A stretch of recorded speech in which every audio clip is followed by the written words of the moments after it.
Welcome to our channel kids world. మంచి మాటలుహ మంచి ఫలితం కథ. ఒక చిన్న గ్రామంలో రాము అనే 8 సంవత్సరాల బాలుడు ఉండేవాడు. చాలా బుద్ధిమంతుడు, కాని కొంత గర్వంతో ఎవరికీ సారీ చెప్పడానికో ధన్యవాదాలు చెప్పడానికో ఇష్టపడేవాడు కాదు. ఒకరోజు రాము బజారులో వెళ్లి తినాలనుకుని చిలకడదుంపల బండి దగ్గరికి వెళ్లాడు. అక్కడ ఉన్న శ్యామ్ అన్నయ్య, తమ్ముడా, కాసేపు వెయిట్ చేయరా, ముందుగా అమ్మాయి ఆర్డర్ ఇచ్చింది. రాము చిరాకు పడుతూ, ఏం వెయిట్? నాకు టైం లేదు, కోపంగా మాట్లాడాడు. శ్యామ్ అన్నయ్య అలా చూస్తూ నవ్వాడు, కాని ఏమీ అనలేదు.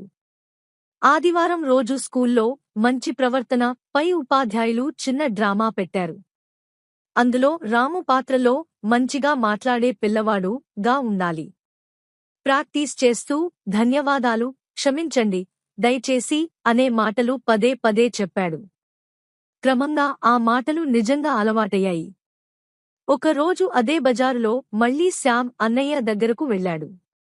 ఈసారి రాము చిరునవ్వుతో, శ్యామ్ అన్నయ్య, దయచేసి నాకు చిలకడదుంపలు ఇవ్వండి అని అన్నాడు. ఆ మాటలు విని శ్యామ్ అన్నయ్య ఆశ్చర్యపోయాడు. ఏం రాము, నీవు చాలా మారిపోయినట్టు ఉంది. ఎంత మంచి మాటలు మాట్లాడుతున్నావు అన్నాడు.